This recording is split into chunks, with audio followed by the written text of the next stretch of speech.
Hello everyone and welcome to my channel. My name is Crown and today we are going to have some more stories that I hope that you will enjoy. But before we start, it would be so much appreciated if you would subscribe to the channel, like the video if you enjoyed it, and maybe leave a comment down below.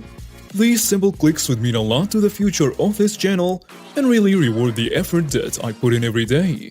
And now, without further ado, let's go! This story didn't directly affect me, but my other family members, including my brother-in-law, a proud woman, brother-in-law's wife, and brother-in-law's uncle. Backstory: brother-in-law and wife were married for over 20 years.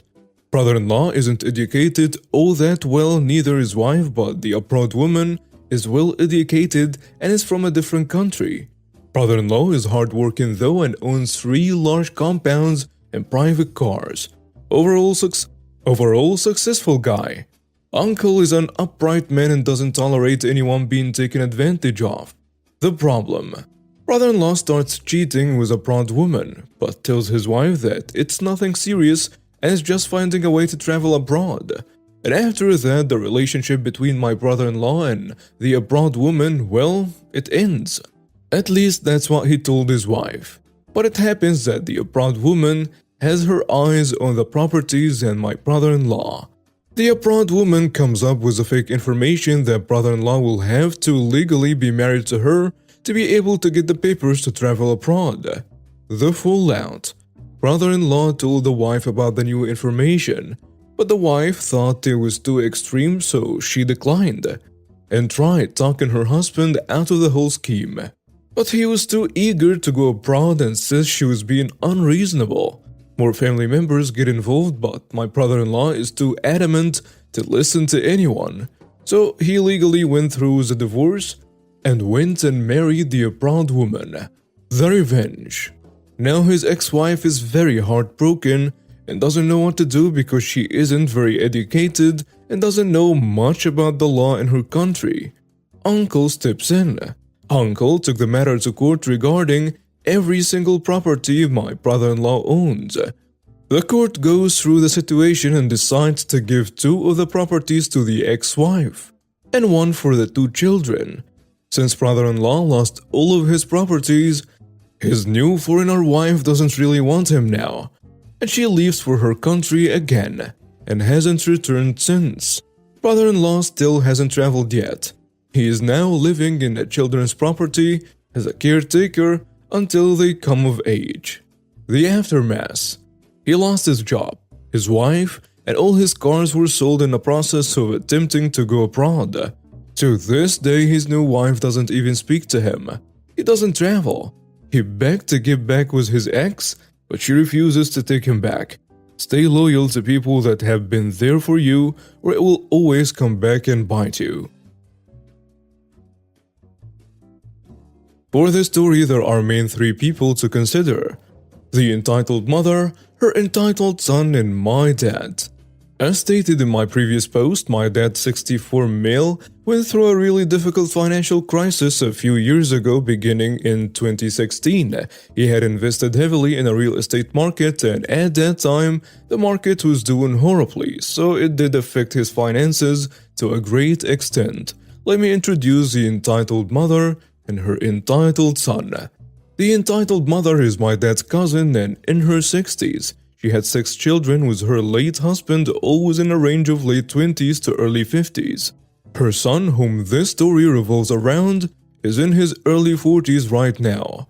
In 2009, the entitled son lived in a village with the entitled mother where he ran a fairly successful pineapple farm business, and then there were allegations levied against him by the family of the deceased that he had killed their relative.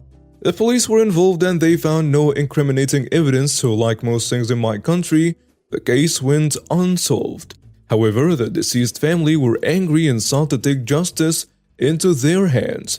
They planned to have him killed, and this frightened the entitled mother.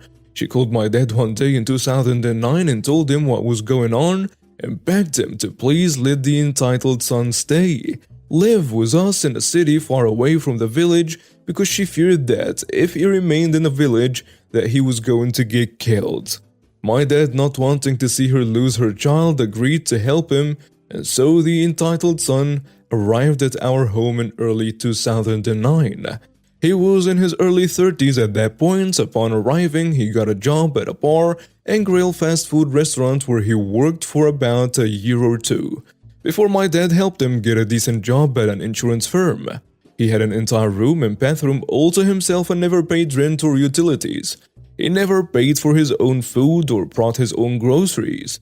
Whenever an appliance broke at home, my dad would replace it and the entitled son would take the broken one. From flat screen TVs, refrigerators, bed and mattresses, and all that crap. My dad let him take them all. He had them fixed and gave them to his sisters who had just moved to our city. My dad took care of him and his needs as though he was his only child. My mom wasn't exactly thrilled about him moving in with us in the beginning because it was so sudden, but given the life and this nature of the situation, she accepted it. When my dad retired a few years later and got his gratuity, he assisted most of our extended family financially, and in that spirit, he gave the entitled son a check for what amounts to roughly $6,000 to help him out, and he was really thankful about it. Because he said he'd never been gifted such an amount of money before, and he didn't think people were that generous. We lived in relative bliss until 2016 when my dad's financial issues began. Around that period of time, we did struggle a lot. Most days, there was no food at home, and to his credit, the entitled son used a part of his savings to assist the family back then, but it was never free. However, it didn't really matter because in that moment, without that assistance, we probably have starved. He'd buy food items and groceries and also lend my dad some money. All these expenses were always repaid every few weeks when my dad received some money because the assistance received from the entitled son were loans and you always pay your debts, and secondly because my dad didn't expect the entitled son who was also struggling and figuring things out to cater for the family. Things generally continued this way until 2018 when there was a resurgence in the real estate market in my country. My dad was finally able to sell both properties, each for around low six figures, and that influx of cash pushed us out of the red into a more comfortable position. After the sale, my dad's first major purchase was a car because we'd sold both of our cars during those difficult years. There weren't a lot of people who came to our aid during that period, so as a way to show gratitude, my dad gave the entitled son a check for about $5 to $6K again. And now this is where the entitlement began. The entitled son knew how much both properties sold for, so shortly after my dad bought the car, the entitled son came to him with an itemized list informing my dad that he had decided to go back to the agriculture sector. He wanted to start another pineapple farm, but not just pineapples, but he also wanted to grow oranges as well. As a male child, he had inherited some plots of land in the village after his father died. He planned on using that land for the business. By this time, it'd been almost a decade since he fled from the village, and most of the pressure and threats had died down. So he felt safe returning, and besides, he wasn't actually going to be living there seeing as he still had his job in the city. He simply wanted to set it up and have his mother run it for him. He had already discussed his plans with his mother and she was excited about the idea. And then he handed my dad a list of everything needed to pull this off, and he needed an initial capital of what amounts to roughly $29,000 from my dad to begin. My dad was stunned. He asked him if he realized just how much he was asking for. My dad said that if he had even saved up a fraction of that money by himself, then maybe he'd have been willing to see what he could do. But he expected my dad to pay for everything, which wasn't okay given that all four of my younger siblings were in boarding school, which was kinda expensive, and he was also making college plans for them as well, so he wasn't in a position where he could just give out almost $30K just like that. This annoyed the entitled son, so he asked my dad to loan him the money instead.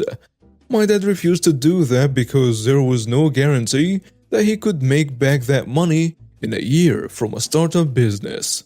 My dad offered him 10%, around 3K of what he asked for free to try and help him, but that wasn't just enough for him. I can't forget the statement he made when my dad said no, nor can I forget his tone. He said, "So you say you won't give me this money? Okay, no problem." And then he stormed off. He didn't care about my dad's reasons or my siblings' well-being. All he cared about was himself. This was on a Tuesday. Mind you, on Saturday, his mother came to our house unannounced from the village. Neither her or the entitled son had informed my parents that she was coming. The things she said that day. She unleashed every ounce of resentment she had for him. Prior to this, he'd always looked upon her as a sister he never had, and treated her as such. We just had lunch that afternoon when the entitled son went to pick her up from wherever she got dropped. She went on a tirade and she began by telling him that what he was doing was wrong. It's been a few years, but I will try to recall her words to the best of my ability. "How can you treat my son this way? Is this fair? You sold the properties for hundreds of thousands of dollars, converted from local currency. So what is 29K? You have forgotten how my son supported you when you were struggling? You have forgotten how he spent a salary on you and your children every month, and now you can't even help him with this small thing even though you have the money?" She said all this in front of my dad, mom, me, and the entitled son and my younger siblings. My mom sent my siblings to the rooms because there was no atmosphere for children. I can't remember everything she said, but I do remember this part. "You have also forgotten about the numerous times when I used to bathe and clean your mother. My grandmother had dementia during the latter years of her life, and unlike in Western countries, the concept of housing for senior citizens isn't very popular here. So instead, the family usually takes care of their own. My dad viewed her as his sister, so he asked her to please look after my grandmother for him since he was in the city and she and my grandmother were both in the village. My dad visited every month and ensured that they weren't lacking for anything. He gave her monetary gifts or food items and so on as a way to say thank you, so while she was in fact helping him, my dad did show constant financial appreciation until my grandmother passed. Through her tirade, my dad said nothing. He's extremely quiet and hates conflict, but my mother is the exact opposite. She doesn't take nonsense from anyone. When she brought up my late grandmother about her behavior and began pointing out every single detail of the extent my dad had gone to help the entitled son. "Do you think your son would be alive today had my husband not agreed to let him move in with us?" She said this while pointing at the entitled son. "Weren't they after his head after the allegations made against him? How many people have given you 6K not once but twice free of charge? How many people would open their home to someone who is suspected of murder? But my husband did it because he loves and values his family above almost anything. Yes, your son helped us out when things were really bad, and I'm thankful, but he was always repaid in full. Do you not care about him training his own children? If he gives you that money, do you not see how that would disrupt the plans he's made for his own kids? How can you both be this selfish?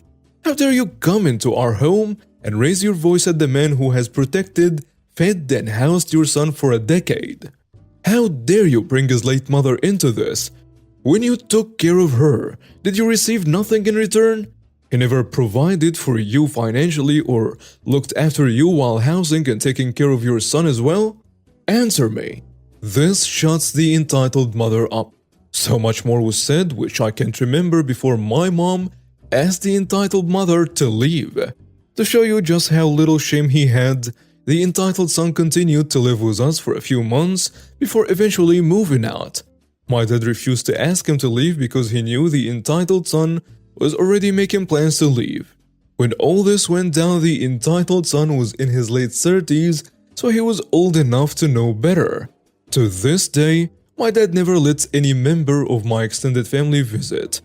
He often wonders where exactly he went wrong or what heinous crime he committed against them And it always upsets me whenever he talks about these events because of just how much pain it still causes him to this day. And now we have reached the end of today's stories. Thank you for watching and see you next time.